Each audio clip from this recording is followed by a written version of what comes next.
Hola y bienvenidos al vídeo de repaso de cuarto de la ESO desde el Departamento de Biología y Geología del Colegio Peñafort con la unidad didáctica La información y la manipulación genética. Bien, vamos a empezar explicando los ácidos nucleicos, en concreto el ADN. El ADN o ácido desoxirribonucleico es una molécula cuya finalidad es el almacenamiento de información genética. Es un ácido nucleico que está formado por ácido fosfórico, que sería esta bolita de aquí, un azúcar, en este caso una pentosa, y es la desoxirribosa, que sería esta de aquí, que es la que da nombre al ADN, y la base nitrogenada, que puede ser ademina, citosina, timina y guanina, que serían estas que tenemos por aquí. ¿Cómo se unen entre ellos? Se unen por medio de enlaces fosfodiéster de uno a otro, que es lo que dará, según el orden de colocación, obtendremos la secuencia de ADN. Además, el ADN está compuesto por una estructura en forma de doble hélice. Esa doble hélice es antiparalela, lo que significa que las dos hebras son iguales, pero están colocadas en posición contraria. Una empieza aquí y acaba aquí, y la otra empieza aquí y acaba aquí. Por tanto, tendrán enfrentadas bases nitrogenadas complementarias entre sí, la adenina con la timina y la guanina con la citosina. Esas bases se unen mediante puentes de hidrógeno, que serían estos que tenemos aquí. Muy bien. Otro ácido nucleico sería el ARN. El ARN es un ácido ribonucleico, ya que su pentosa es la ribosa. También tiene el ácido fosfórico y las bases nitrogenadas se diferencian en que ya no tenemos timina, sino que tenemos uracilo. Además, es una sola cadena de nucleótidos, ya no es una doble hélice, sino que es una sola cadena. Tenemos diferentes tipos de ARN.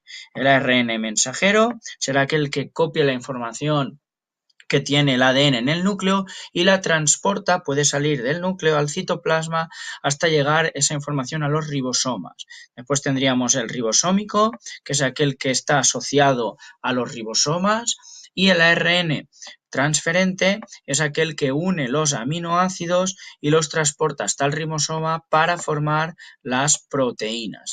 Muy importante durante el proceso de traducción. ¿Qué es la replicación? La replicación es el proceso por el cual se realizan copias de esa cadena de ADN para transmitirlas a las células hijas, es decir, para transmitirlas a su descendencia. Por tanto, replicar es decir, copiar, es duplicar esas cadenas de ADN para que la puedan transmitir.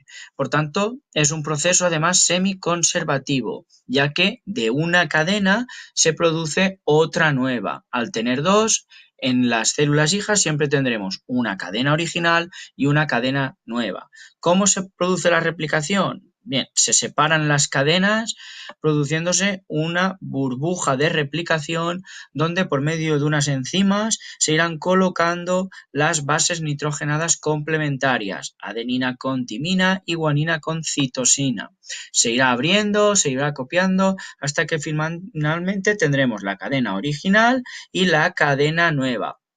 Una de estas irá a una célula hija y una de estas irá a la otra célula hija. Por tanto, se produce inmediatamente antes de la división celular.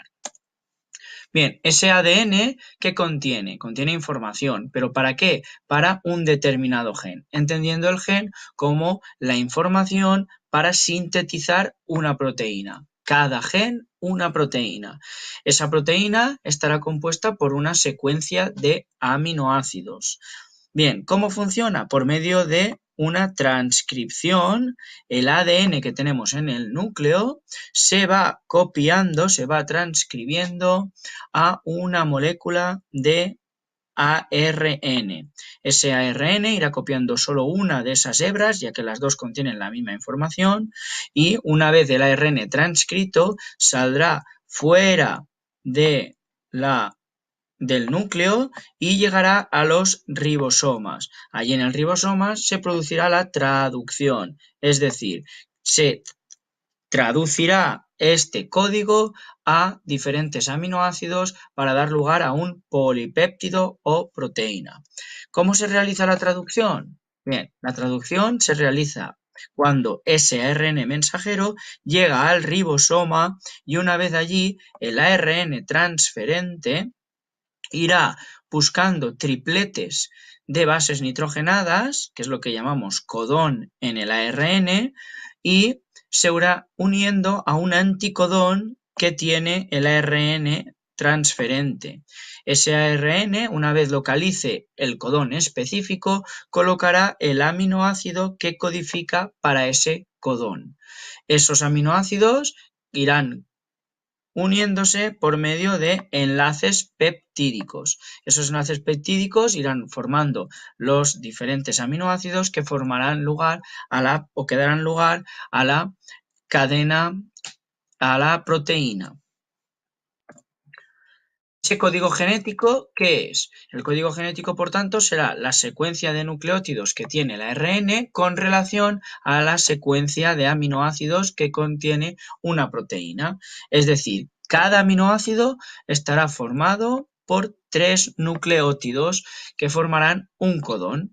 El ARN mensajero, cada 3 pares de bases nitrogenadas tendrá un codón y el ARN transferente irá buscando esos codones, irá colocando el aminoácido correspondiente según tenemos en esta tabla. Existen 94 codones posibles y solo 20 aminoácidos. Por lo tanto, para un determinado aminoácido pueden funcionar diferentes codones, como por ejemplo aquí. Hay algunos que sirven para comenzar, como por ejemplo la AUG, y otros que sirven para parar esa traducción, como estos de aquí.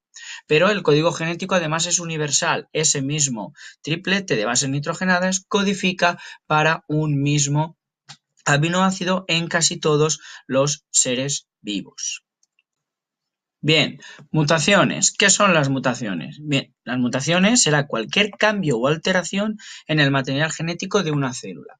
Según ese cambio o alteración que se produce, hemos dicho, en el material genético, podrá dar como resultado o bien nada o bien algo que sea o negativo o positivo para el organismo. Por tanto, tendremos neutras cuando no causan ni daños ni beneficios, negativas cuando esos cambios producen un daño en el organismo, o beneficiosas cuando aumentan la probabilidad del organismo de sobrevivir. Es decir, producen un cambio que les viene bien a esos organismos y por tanto podrán reproducirse y sobrevivir mejor, ya que se adaptan mucho mejor al medio en el cual están viviendo.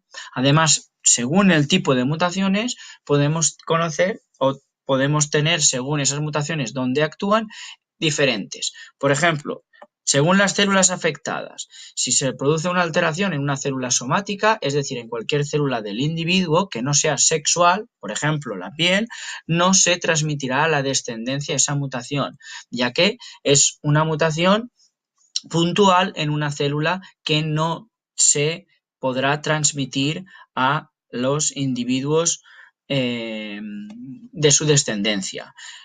Por otro lado, las heredables serán aquellas que sí que se manifiestan en gametos y por tanto se transmitirán cuando se produzca una fecundación a la descendencia. Según el ADN afectado, podemos encontrar génicas o puntuales, es decir, como su nombre indica, se producen en un gen y por tanto habrá un cambio en esa secuencia de nucleótidos del gen, o cromosómicas, que ya no es en un gen, sino que se producen en fragmentos grandes o en cromosomas enteros. Y según su origen podrá ser esporádicas, por causas naturales, sobre todo errores de replicación, transcripción o traducción, o inducidas. Estas son causadas por agentes mutágenos, como por ejemplo las radiaciones, las sustancias químicas, etc. La tecnología y la ingeniería genética. ¿Qué es la biotecnología? La biotecnología es la utilización de sistemas biológicos, seres vivos o derivados, para la creación o modificación de productos que tengan interés para las personas. Esa biotecnología tiene sus herramientas en la ingeniería genética, es decir, la ingeniería genética será el conjunto de técnicas para manipular los genes en el laboratorio y realizar o obtener esos productos que hablábamos anteriormente.